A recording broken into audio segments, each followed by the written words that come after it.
Assalamualaikum warahmatullahi wabarakatuh. Perkenalkan, nama saya Agung Setiawan dari Teknik Elektroproses semester 4, di mana di sini saya akan mempresentasikan mengenai 5 topik, yaitu mengenai tugas komunikasi data interface. Yang pertama adalah twist pair, di mana twist pair merupakan sebuah bentuk kabel yang dua konektornya dihubung dengan tujuan untuk mengurangi atau meniadakan gangguan elektromagnetik dari luar, seperti radio elektromagnetik dari kabel pasangan berbelit tak terlindungi dan wicara silang di antara pasangan kabel yang berdekatan. Sepasang kabel bertindak sebagai satu jalur komunikasi tunggal. Beberapa pasang kawat dibondel menjadi satu kabel dengan cara dibungkus dalam sebuah pelindung yang lebih keras. Hal ini digunakan untuk mempermudah dalam proses wiringnya, terutama dalam pemasangan kabel dalam konektor,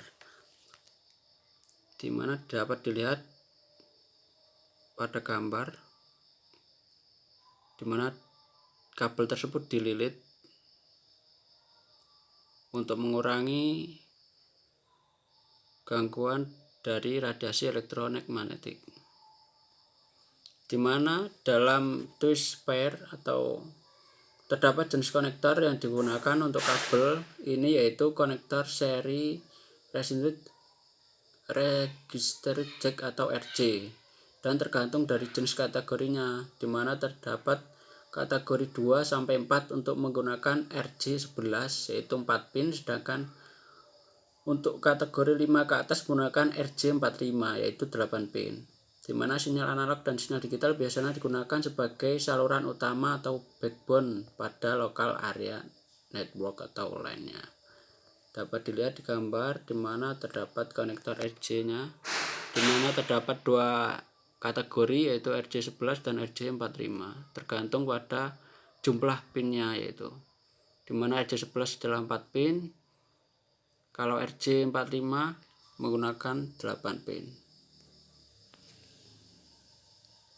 Dalam jenis kabel twisted pair terdapat fisiknya terbagi atas 4 macam, yaitu 1.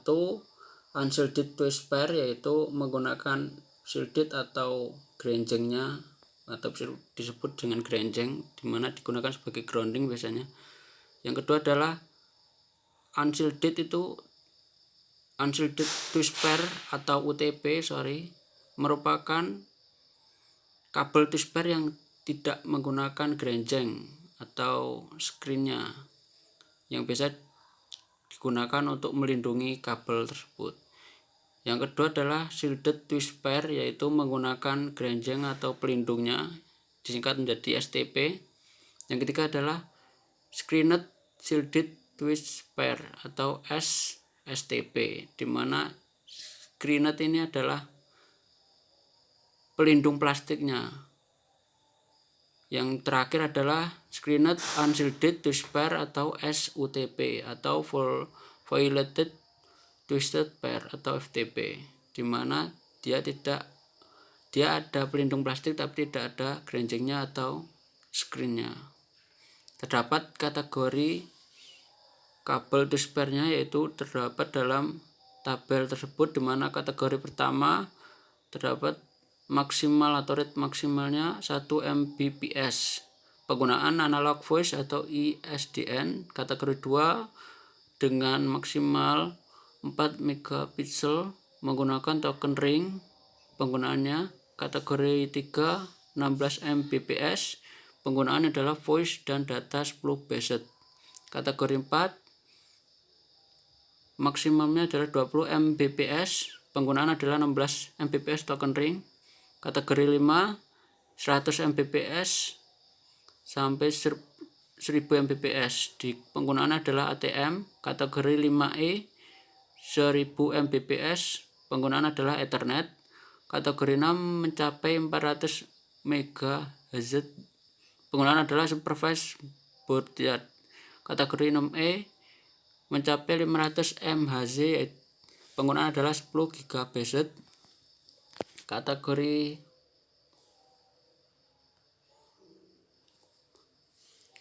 ke-7 mencapai 1,2 GHz, penggunaan adalah full motion video radiologi.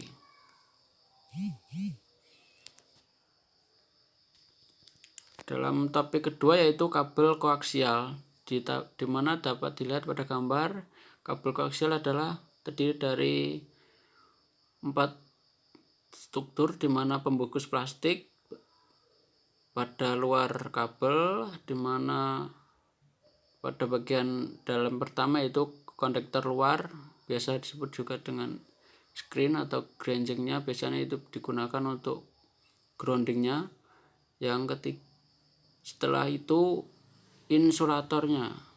Yang terakhir adalah kondektor dalam, biasanya itu digunakan sebagai tegangannya atau signalnya, di mana kabel koaksial merupakan kabel yang mempunyai 2 kondektor yaitu koper pada bagian tengah atau pusat inti yang terbuat dari tembaga berstruktur keras yang dilapis dengan insulator. Jenis kabel koaksial ini umumnya dipakai untuk topologi bus, sedangkan dalam bahasa Indonesia disebut juga sebagai kabel spaksi atau sesumbu.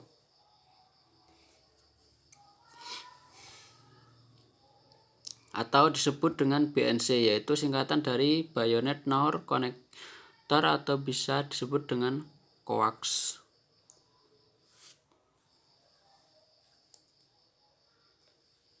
Jenis kabel koaksial terdiri dari 2 jenis, yakni kabel koaksial thin dan juga kabel koaksial thick, di mana kabel koaksial thin adalah atau RJ58 disebut juga dengan 10 base 2 atau thinner. Angka 2 akan menunjukkan kepanjang maksimal untuk segmen kabel, yakni 200 meter, meski pada kenyataannya hanya sampai 185 meter saja. Yang kedua adalah coaxial thick atau RJ8, disebut juga sebagai 10 base 5 atau thicket, yang memiliki spesifikasi teknis bisa mencapai bentangan maksimal 500 meter, impedansi terminator 50 ohm, dan butuh transceiver sebelum nantinya dihubungkan ke komputer. Di mana fungsi kabel koaksial yaitu digunakan untuk kabel antena pada televisi. Selain itu, kabel koaksial juga bisa digunakan untuk jaringan LAN. Kabel ini berfungsi untuk menghubungkan satu perangkat keras komputer dengan perangkat lainnya sehingga bisa mengalirkan data, sebab kabel ini mempunyai kecepatan yang baik sebagai transmisi data. Selain itu, kabel koaksial ini juga bisa membagi sinyal broadband atau sinyal yang memiliki frekuensi tinggi. Pada topik ketiga yaitu fiber optik, jenis kabel yang berfungsi untuk mengubah sinyal listrik menjadi cahaya dan mengalirkannya dari satu ke titik lainnya. Bahan utama dari kabel fiber optik ini adalah serat kaca dan plastik yang sangat halus, bahkan lebih halus dari sehelai rambut manusia. Beda hal dari kabel lain yang memakai bahan dari tembaga, di mana terdapat 2 jenis mode transmisi, yaitu single mode yang memanfaatkan sinar laser sebagai media transmisinya dan multimode yang menggunakan media LED. Biasanya jenis kabel fiber optik ini biasa dipakai pada suatu instalasi jaringan dengan kelas menengah hingga atas, di mana kelebihan fiber optik memiliki kemampuan mengantarkan data dengan kapasitas besar serta jarak transmisi yang sangat jauh.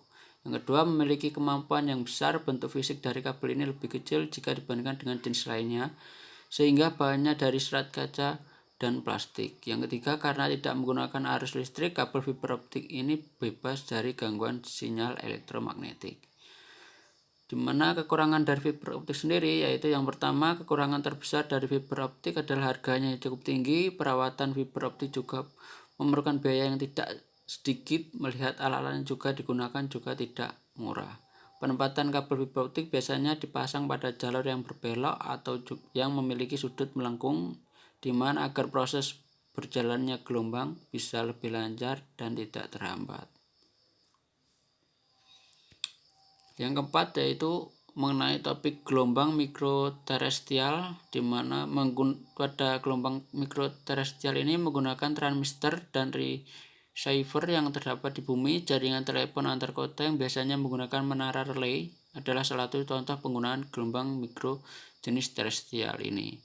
Untuk mentransmisikan gelombang mikro biasanya digunakan antena parabola yang menghasilkan sinyal terpusat, di mana terestrial microwave memiliki bandwidth antara 1 sampai 10 Mbps Mbps dan biasanya beroperasi pada frekuensi antara 4 sampai 6 GHz dan 21 sampai 23 Hz, di mana memiliki ciri-ciri sifat fisikal yaitu satu, media tanpa wayar dengan julat frekuensi 2 GHz sampai 40 GHz. Yang kedua, antena berbentuk cakra parabola berdiameter 10 kaki. Yang ketiga, pengulang digunakan untuk meliputi kawasan yang luas. Yang keempat adalah antena di mana cakra bola dan tanduk, dan memiliki ciri-ciri transmisi data yaitu tidak mengikuti lenturan permukaan bumi dan unidireksional, di mana terdapat kebaikannya yaitu yang pertama cepat, yang kedua cost efektif, yang ketiga senang digunakan, dan memiliki keburukan yaitu satu, memerlukan pengulangan, yang kedua dijejaskan oleh keadaan persekitaran, contohnya lemah apabila hujan, dan memiliki kegunaan yaitu antara lain satu, alternatif sebagai kabel spaksi, yang kedua sambungan titik ke titik antara bangunan, contohnya litar tertutup pada TV atau CCTV. Yang ketiga, penghantaran data bagi kawasan kecil kurang lebih 10 km tanpa melalui serikat telepon tempaten. Yang keempat, asas bagi sistem telepon termodern. Yang terakhir adalah topik mengenai gelombang mikrosatelit. Pada teknik ini menggunakan satelit komunikasi yang berada di ruang angkasa sebagai relaynya. Tiap-tiap stasiun di bumi menggunakan antena parabola untuk berkomunikasi dengan satelit, di mana satelit berfungsi mentransmisikan kembali sinyal-sinyal yang dipancarkan oleh stasiun yang berbeda. Karena jarak yang ditempuh oleh suatu sinyal yang ditransmisikan dari bumi menuju satelit dan kembali lagi menuju bumi sangat jauh, maka terdapat propagate delay yang bersekitar antara 0,5 hingga 5 detik. Di mana gelombang mikro ini beroperasi pada frekuensi antara 11 sampai 14 GHz dengan bandwidth antara 1 sampai 10 Mbps. Satelit komunikasi adalah sebuah stasiun relay gelombang mikro yang dipergunakan untuk menghubungkan dua atau lebih transmitter atau receiver gelombang mikro pada bumi yang dikenal sebagai stasiun bumi atau ground station, di mana aplikasi terpenting untuk satelit lainnya diantaranya adalah yang pertama distribusi siaran televisi, yang kedua transmisi telepon jarak jauh, yang ketiga jaringan bisnis swasta. Adapun presentasi dari saya sekian. Apabila ada salah kata dalam pengucapan maupun penerangan yang kurang jelas, saya mohon maaf. Wassalamualaikum warahmatullahi wabarakatuh.